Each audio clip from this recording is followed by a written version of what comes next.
Sunday morning, the command to start engines has already been given and 30 cars are on their way out to the formation lap and the rolling start of this last but one round of the American Le Mans Series. Let's recap championships for a moment, because the LMP 900 class is looking like a choice between the 4 factory drivers, unless both Audis fail to finish both remaining races, in which case stand by to cheer for a giant killing act by Panos. Any kind of points finish will give one or both Audi crews their run at the crown though, and that's really the main job they need to do this weekend, while Brabham and Magnussen have to win to keep their hopes alive. It's still close in 6.75, so watch out for a battle with Radegers and Duno in number 5 and Graham and Maxwell in 57. That's a virtual tie at the moment, so this race could decide that particular points battle. Likewise in GTS, a win for the Celine this weekend could cast a shadow over Fellows and O'Connell and send that one to the wire. And it's close in GT, where the BMW crews need to carry their qualifying pace into the race itself and summon up formation finishes, keep the Porsches off the podium. And that won't be a pushover either. On board now with Jan Magnussen in the number 50 Panos, looking for a good start from the second row and an even better finish. The green flag is waved and the start is 5 abreast. They touched the wall up the hill, turning left out of sight into turn 1. That was a very busy Steve. We have 6 cars going for it, locking up the brakes into turn 1. Very close indeed. It's tight row, and that's the Gulf wires. Tight row, and that's the Gulf wires spun right on turn 2. On the entrance to turn 2, we've lost the number 18 Audi. Oh, and the number 1 car as well on the gravel. 2 cars, did they touch in the corner? Very busy, side by side. And now Capello rejoins well down the field, but I think Patrick Lemairy is still there, further back still, so that is not good at all. Capello down in something like 15th, 16th position on the racetrack, and somewhere behind him is the other Audi, the newly crowned European champion, on board now with Capello. Look, he's right down the back of this field. It shouldn't take him too many laps to catch up with the rest of the pack, but this is not what they wanted. Remember, they were looking for a victory here to put them back on top. Let's have a look and see what happened. There it is. Round they come, side by side, and perhaps there was a touch there from the number 38 champion Audi. Certainly looked as though the number 1 car was tipped off out of it, but you can't see from this angle, and it may well be that Patrick Lemairy got a helping hand from the Panos behind him as well. But again, really difficult to tell from here, and perhaps the onboard would have given it away if we'd had them in the cars at the back, but they were riding with Capello looking forward, so we'll never know. Panos leads, Biela is second, third place is Johnny Herbert, behind that is the Cadillac. So Magnussen out in front. This is second place, the number 2 Audi. Frank Biela at the wheel. And the Cadillac's right up there as well. That's the number 8 car you're looking at. So first, second, third, fourth place for Cadillac. How much longer can we expect that to go on for, though? And will the Panos be able to make it into the distance? Certainly we've got a nice big lead there for Jan Magnussen, and Biela is now struggling to catch up and being caught as well by Johnny Herbert. Down the hill they come. The television camera angle really flattens the corkscrew out. You get no sense of the sheer drop which is involved. It is a truly dramatic corner. On board with Jan Magnussen now. Empty track in front of him, that's exactly what he wants to see. Up over the hill into turn 1. Left, and this is turn 2. This is where all the drama happened, but it's all cleared up. So you know that the number 18 Audi is running somewhere.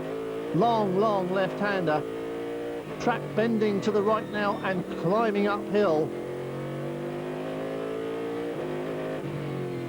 Lots of short, sharp straights, lots of big, long corners.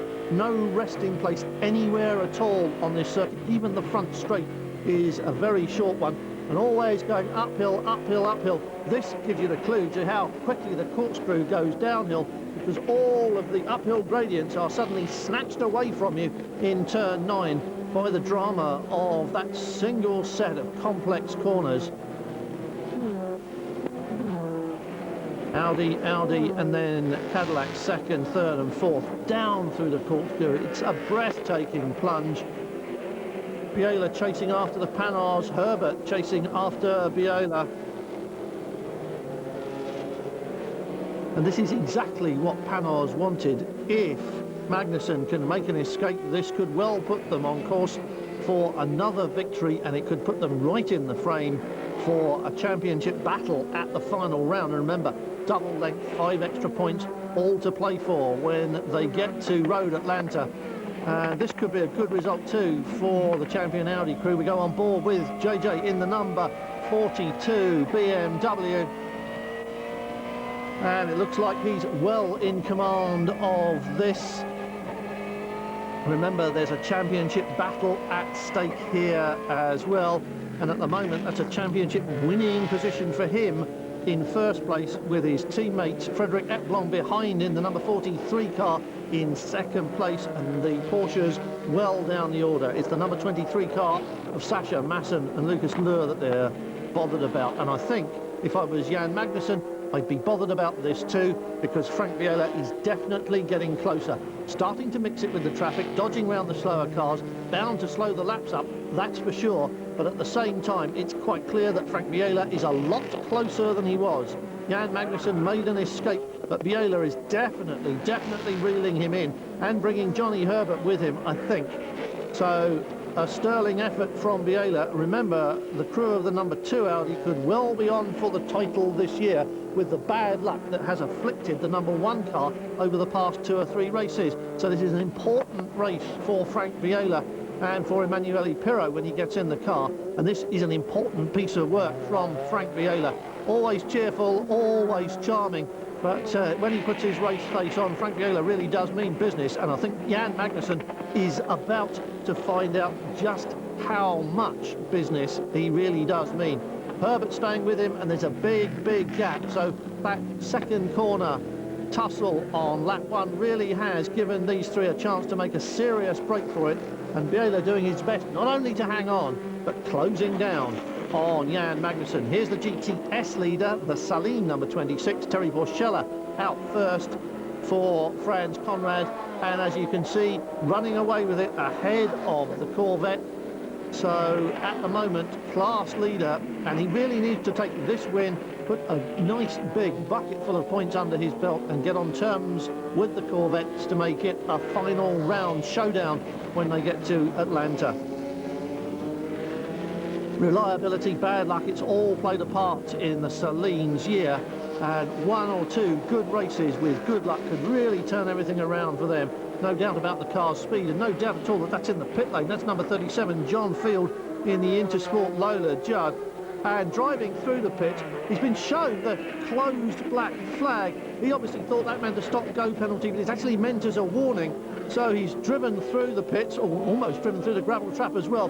Back out, bit of a mistake on his burst, and back into the gravel. The number 6 car, Nicholas Johnson, had a little tap from Jan Magnussen while he was going past, lapping the BMW, and that sent him into a spin. Here come the rest of them, and you can see that Johnson has rejoined in the middle of another little battle as another Panhars is looking for a way past him. That's the number 51 car, Max Angelelli,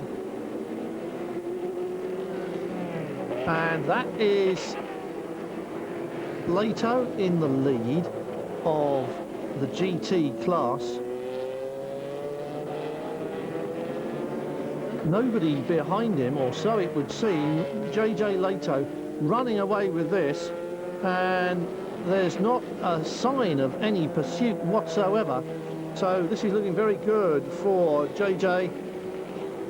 133 points, JJ Lato and Jörg Müller. Masson and Luhr, the number 23 crew in the Porsche, somewhere behind him, have 123, so the 10-point margin, and then it's Hans Stuck and Boris Said about 2 points further down, so a lot to race for in that. And I think we have just missed Frank Biela nicking the lead from Jan Magnussen.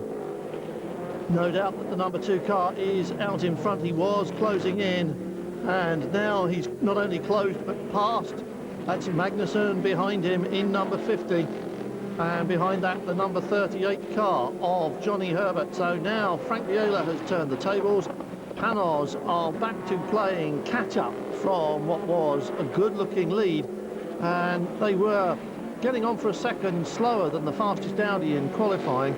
And it would seem that that deficit is not quite as great in the race, but there is nevertheless a deficit, because Frank Biela has not only been able to reel in Jan Magnussen over the last few laps, but as soon as he got past, he is able to pull away, whereas Magnussen and Herbert seem to be holding station. Johnny Herbert in last year's Audi R8 is there, but I'm not sure that he is quicker than the Panos. We'll have to have a look at that and see how that one develops.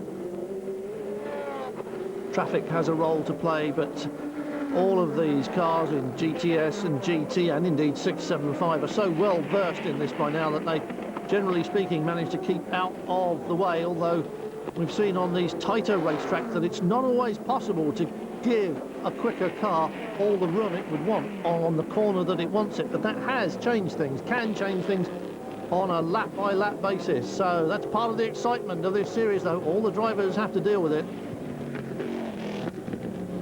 Frank Lagorce, number 51.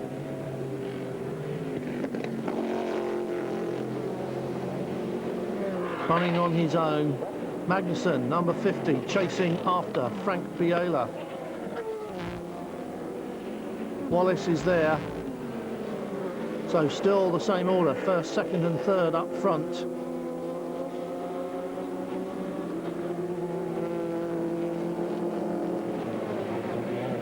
Traffic and the gap is closing. Well, we've seen it happen the other way, and now Magnussen has been able to close right up with Frank Biela and gets a launch down the straight now towards the Audi. But you've got to carry all your speed up over the crest of that hill, and the gap is already opening out again. He was much closer. Closes him down under braking. Long left turn through 1 and 2.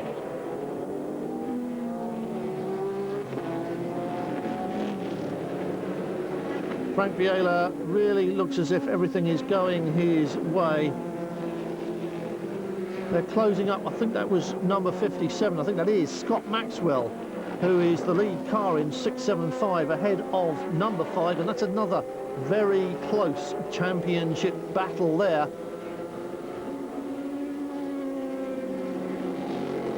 He's got plenty of room though, so I'm sure that he won't mind moving over and making room for the race leader if he gets the chance. Look, he can't do it here. Down the hill they go. Biela has to follow him down through the corkscrew. That will let Magnussen play catch up and bring himself closer, and indeed it has brought him closer to the back end of the Audi. But look at that. Maxwell moves quickly aside. Only one car got through there, and now Magnussen is stuck behind the Porsche. That's not what he wanted at all, but he's made his way through the gap, and so too has Johnny Herbert, or has he? Well, look at this. Nose to tail almost on the front straight. Very close indeed, with Herbert going with them. And that little battle set to go on and on and on. Maxwell did what he could, but it wasn't a great deal, but it's brought those three very much together. As we said, he's racing his own championship race today. Didier de Radiguez in the number 5 car, which he crews with Milka Duno, who's driving it at the moment, leads the 675 with 103 points, but is currently in second place on the racetrack. John Graham, who crews the number 57 car with Scott Maxwell, has 96 points, but they are leading at the moment, so they're in a strong position. And so there is everything to race for as we go on board with Dindo Capello. This is the number 1 Audi fighting back through the field.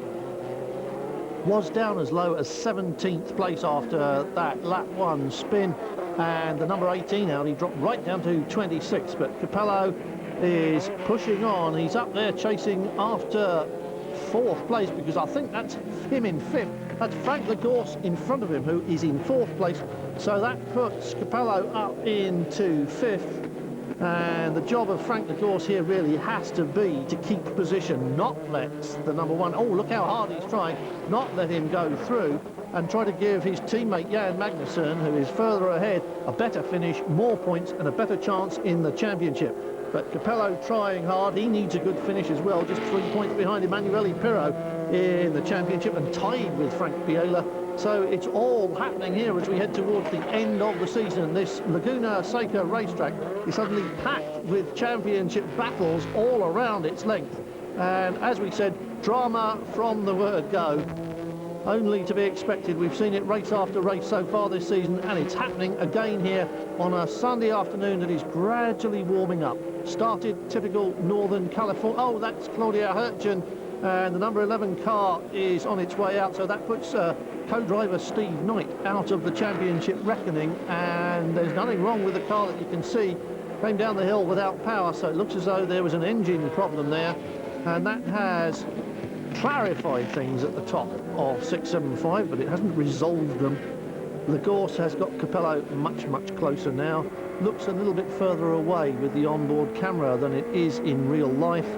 So Capello is really closing down as they go up the hill, and I think in front of them that's Milcadino in the number 5 car, passing the slower Porsche, looking in the mirror now, moves aside and lets Lagorce go through. Oh, almost closes the door, didn't see Capello.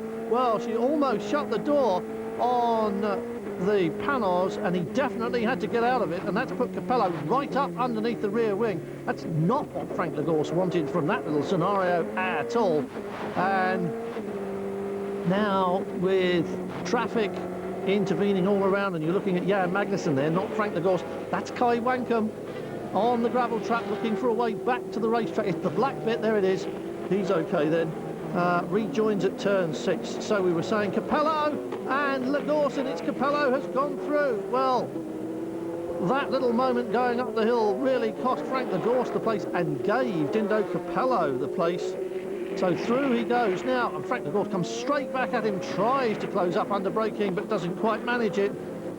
And if the Audi is luckier with the traffic than was Frank Lagorce, then that could be the last we'll see of these two together, and that rear view might be the last thing that Frank Lagorce sees before the Audi disappears up the road. We saw the number 2 car do it to the number 50 Panos, just start to ease away. It's happening now, and as we say, if Capello gets luckier with the traffic, then certainly he will be moving away from Frank Lagorce, who had to get out of the throttle at the worst possible moment, just at the crest of the hill, just when he needed speed and acceleration the most.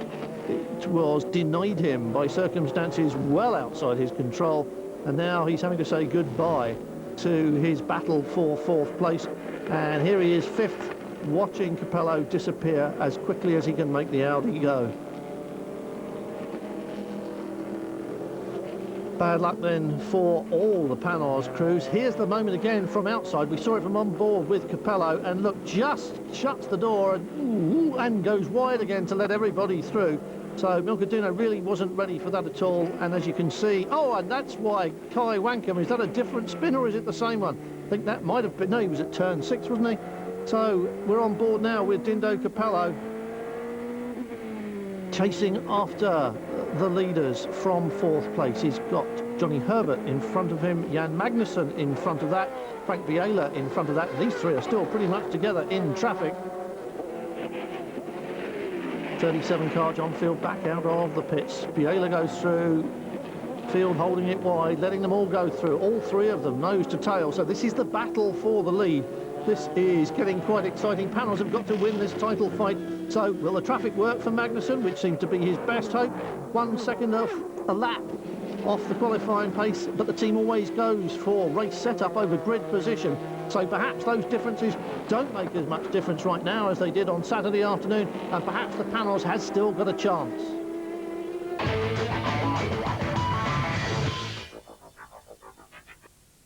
And Magnussen is in 2nd place, Johnny Herbert is in 3rd place. That's how close it is at Laguna Seca. 1st, 2nd and 3rd almost in the same breath as they go over the hill. 37 John Field running out of order behind them is not in 4th place.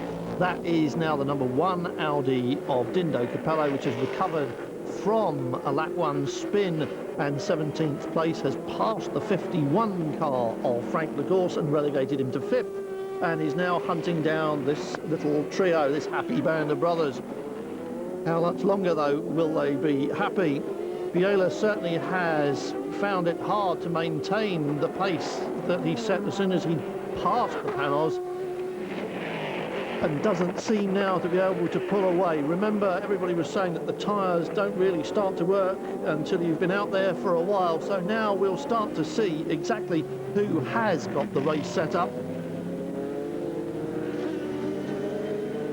Closing on the BMW, and remember there's a championship battle at stake there, so nobody here really wants to give up their lap times. They might want to give up track position to the race leaders. Look at this, Magnussen is having a go, challenging Frank Biela. Nobody up the hill on the gas early. This is very good indeed from Jan Magnussen. He is in a big hurry, and I think his tyres are coming on now, and he's starting to go for it. Look at this, on sheer brute power over the hill. Late brakes Biela and turns downhill in front of him. What a pass from Jan Magnussen. That was superb stuff, unless the Audi has got a problem and we're going to see it slow up, and I don't think that's the case.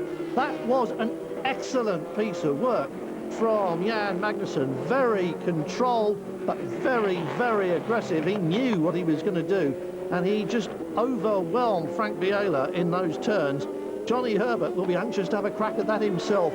He's not shy. Johnny Herbert, our Essex boy there, is not shy about that sort of thing, and you can expect him to have a crack as well if he thinks he's in with a shout. Traffic now in front of Magnussen. Will that give Frank Biela the opportunity to come back? Not on this lap, I don't think so. And here is the Saleen, Terry Borchella, the GTS leader. Actually has had a little touch with Max Angelelli in the number 8 Cadillac, and a little spin as well. In fact, both of them had a spin, but he still kept the lead, and that is the Panos diving into the pits. So from the race lead, Jan Magnussen, who made the point obviously on an empty tanker, he wouldn't be here now, so a little bit lighter perhaps than the Audi, and that might have been all there was to it. Into the pits he goes. 26 GTS leader, as we've said, fingers crossed for a good solid run. They've had bad luck and some mechanical unreliability, and out goes the number 50 car. Just fuel and tyres. Here's Capello racing to catch up. Oh no, he's not, he's coming into the pits. Capello making an early stop as well. That didn't stick, did it? Capello coming in for his stop as well. Both the Cadillacs have stopped, but not changed driver. Yes, they have changed drivers. Both Cadillacs have changed drivers, and the number 38 car has been in, and Johnny Herbert's still in it. These two are swapping, so Christensen is taking over the number 1 car. Frank Biela is still out there and is the race leader, but he hasn't stopped, and that is the number 57 car in lots of trouble. Scott Maxwell has obviously hit something very hard indeed. He was the 675 leader, but that looks like retirement now, and that almost certainly will give the 675 title to Didier de Radiguez. He's struggling back to the pits, but that right rear wheel isn't really where it belongs. That's the 44 Viper, and that's Mike Silcox at turn 6. He's just taken the car over from Tom Weckhardt, and a little bit enthusiastic on cold tyres as into the pits just goes. Yes, it is going to make it. That wheel is just about coming off, but it's not the bolt. I think he must have broken the axle, the half shaft, something like that, because it's loose, but it's still bolted in place. But it's had a very hefty whack. You can see how badly deformed the rim is. And this is the number 2 Audi in the pits. Well, this is Frank Biela. This was the race leader. Biela staying in the car. Fuel going in. They're there with the tyres. What are they doing with the tyres? No, they're not doing the tyres. This is the number 5 car. 675 is in disarray. That's the number 5 car. He was the class leader. He was the champion-elect, or rather, she was. But now, on its way in, smoking from the rear, almost a copycat of what's just happened to 57. So it's all happening in 675, and the championship gifted to the number 5 car has been taken away again. They're trying to get this car close enough to the pit box to work on it, and obviously they think they can fix whatever's happened to it. It's obviously the wheel, it's obviously the suspension, maybe the axle, and this is obviously where it happened. Runs too deep, hasn't got a hope, on the brakes too late, and sideways onto the gravel. And luckily that gravel really did take a lot of the speed out of that impact with the wall. It just slapped the wall sideways there, and you can see what damage has been done as a result. And so I would suggest they could fix that, but it's going to take a while, and they could fix that. Maybe that looks like oil smoke as well as tyre smoke there, though maybe they can't fix that one. So this championship really is in total disarray, and it's now down to the pit crews to turn somebody round, get them back out on the racetrack and see if they can grab a championship advantage. What's happening here then? Race leader Frank Biela, behind him the number 50 Panos, Magnussen in second place, very close. They've both stopped and they've both come back out again. So this battle for the lead continues, and this time it's Audi back in front. So we've seen plenty of chopping and changing here.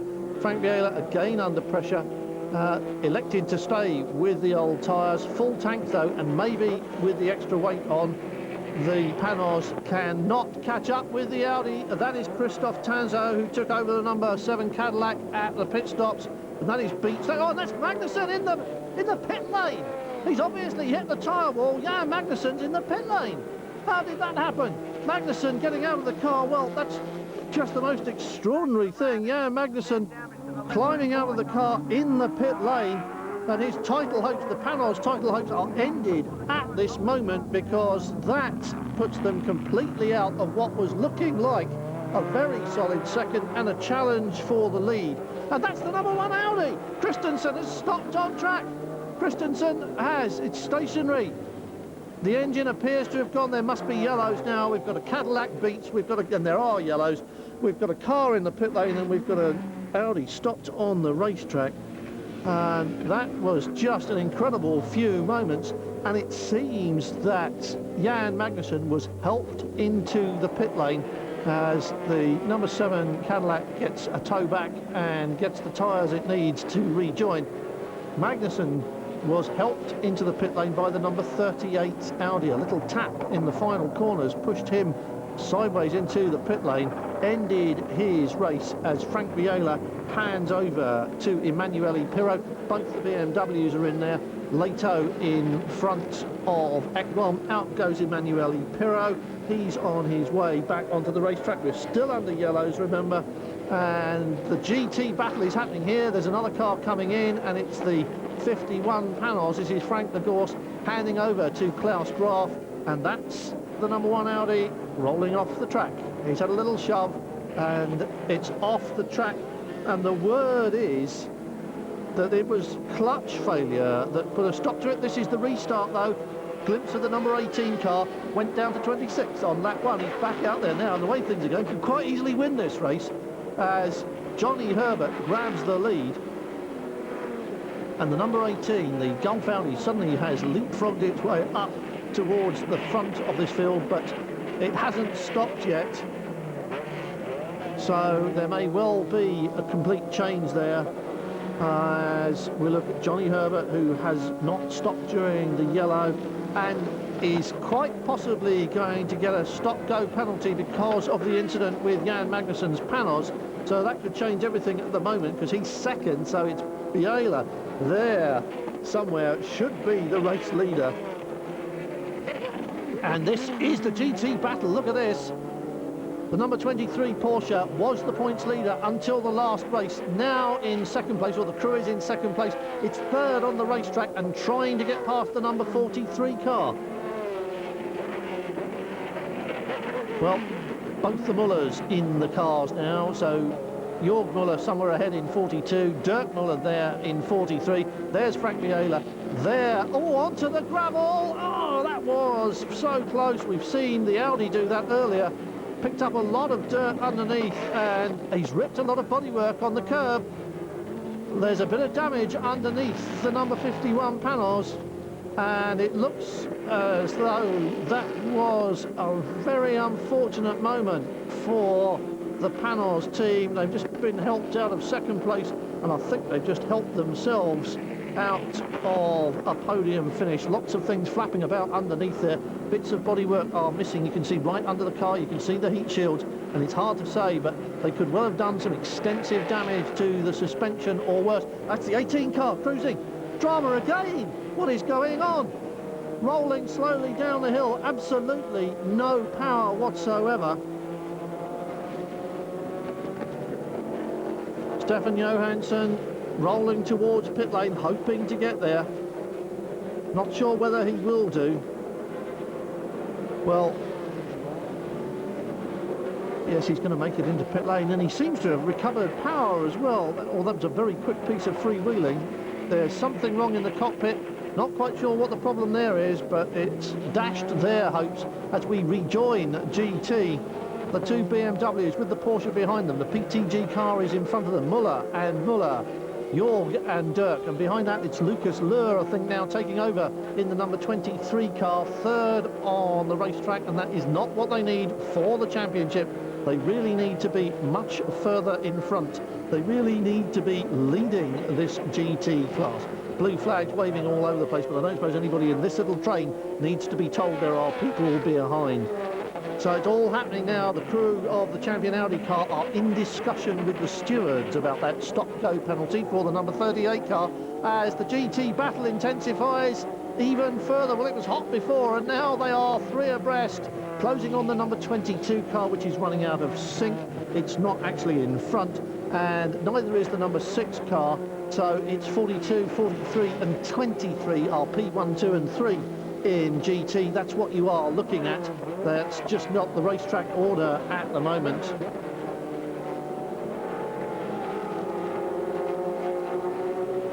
And that Panos is, it's not on fire, but it's definitely smoking into the pit lane, trailing bodywork and smoke. The bodywork has got worse and worse and worse, and there's obviously some fairly serious damage under there. That's oil smoke. That's definitely oil smoke. They've damaged oil lines or something when that car went off the road, and you can see it's gradually worn away and torn away, and this is looking like a disastrous weekend for them. It's a disastrous weekend too for Silcox, spinning the number 44. Oh, temper. No, gently. Turn it round and have another go. Well, he can see that he was very angry with himself, and if he couldn't guess that just by the way he spun off, he could guess by the way he hammered that throttle in an effort to get back on there. And this is the 26 car coming into the pits. Terry Borchella, the GTS leader, handing over to Franz Conrad, who is waiting there. He's over the wall now, about to help the outgoing driver so the fuel crew can touch the car and the incoming driver. And in comes Johnny Herbert right behind the number 38 car. Remember, didn't stop in the last yellows, so a pit stop had to be made anyway, and in he comes. Andy Wallace taking over from Johnny Herbert as they wait with fresh tyres until the refuelling is completed. That's the way it has to be. And out on track, Emanuele Pirro is the race leader, and I think they've decided, yes they have, to keep the car here. They've decided with the stewards to keep it at rest after the pit stop for 20 seconds, and that's the assessed penalty for the tap on the back end of the Panos, and that's Hans Stuck walking away from the number 6 BMW, and quite clearly that is out of the race, and I've got a feeling it's pointing in quite the wrong direction. Yes, it is. He's had an off.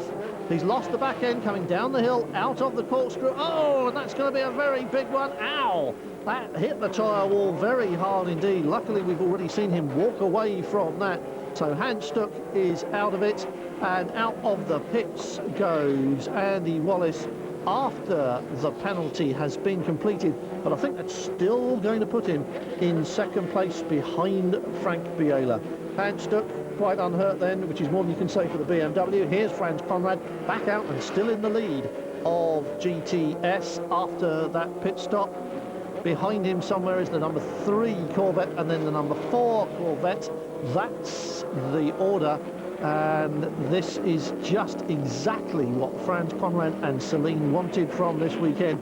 If they can carry this all the way to the flag, then this will mean the title can go all the way to the wire at the next round. On board now in the number 23 Porsche, third in GT, which is not what their title hopes needed. Finishing in this order will double the gap at the top of the points table, and that will make it impossible for Masson and Löhr to win the title. They'd need BMW, they'd need JJ Leto to lose it at the next round. So really, they need to get a hustle on. They need for the blue and white Schnitzer run cars to have as much trouble as the PTG boys have been having this weekend. Here's someone with no trouble at all, though. This is Emanuele Pirro, following the 18. Audi back on track, but 2 laps down in third place.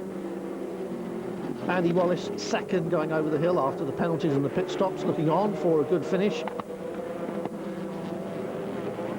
But still getting on for a lap down as well if he doesn't get a move on. And that number 8 Cadillac is fourth place on laps and ahead of the number 18 car, which is in third place on the road. So it's all getting very busy indeed as we head towards the end of this race, and into the pits goes Emanuele Pirro. And you can't help thinking this is just going to be splash and dash. There's no drivers, no tyres, it's just a fuel stop. And with a bit of luck, you can see that he was almost a lap in front. With a bit of luck, this is going to put him back out on the racetrack in front still, and perhaps by a big enough margin not to worry. Sitting at rest, well, he didn't keep it there for very long, so this is looking good for Audi, and Emanuele Pirro is certainly going to rejoin this race still in the lead after that splash and dash, and we still don't know whether the others will have to come in as well. Less than half an hour left to run in this race, and that's the number 5 Lola Judd.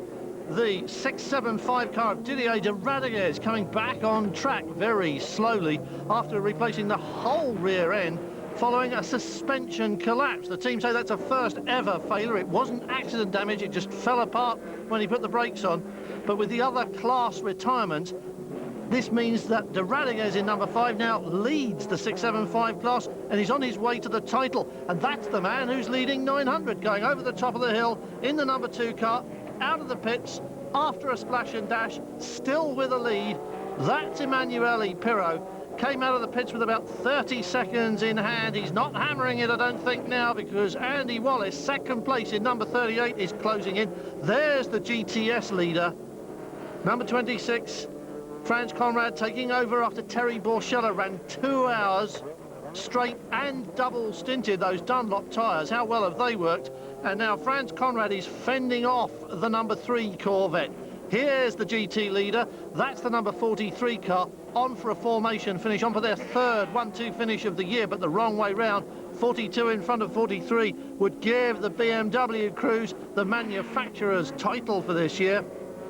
And the good news for Franz Conrad is that Ron Fellows has gone in for a last-minute splash and dash, so he's on for his second win in the series this year. They won at Sebring in the 12 hours at the start of the season, remember, and the car's won lots of other times in other races, but this will be only its second win this year in this class. And this is the championship for Didier de Radiguez, still limping round, but he's on his way now to the checkered flag, and so is this man. Here is Emanuele Pirro, but he's in a spot of bother now because Andy Wallace in the number 38 champion Audi, that's last year's car, and there it is behind the BMWs, has more than halved that gap. It was down to 15 seconds, but it's much less than that now. The blue flag is waving. I doubt if they need to be told, and the white flag is waving there as well. We're on the final lap then, the last lap of Laguna Seca. Emanuele Pirro about to give the number 2 Audi another win and really stake a claim on this year's title.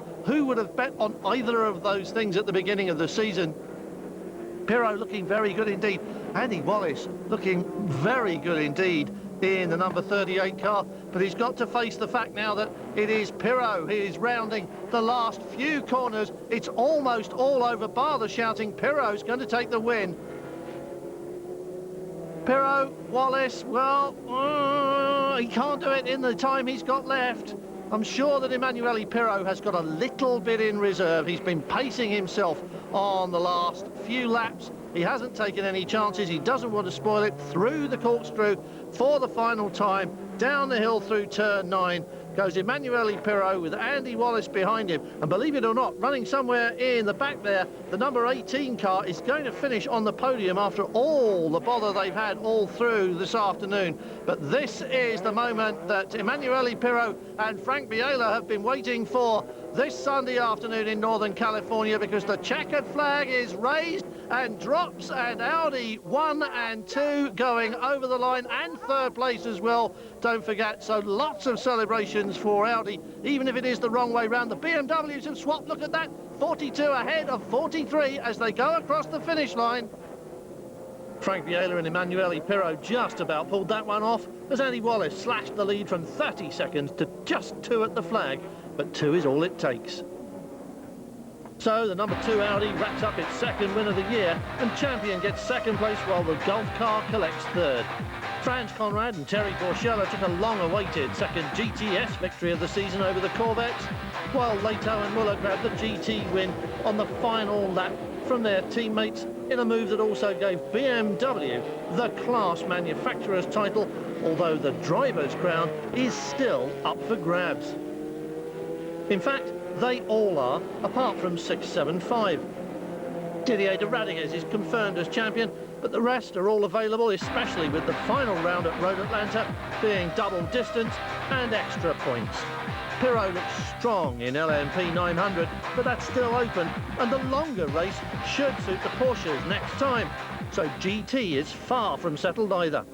And let's hope the Celine can go that distance too and take the title fight all the way to the wire to Corvette men Fellows and O'Connell.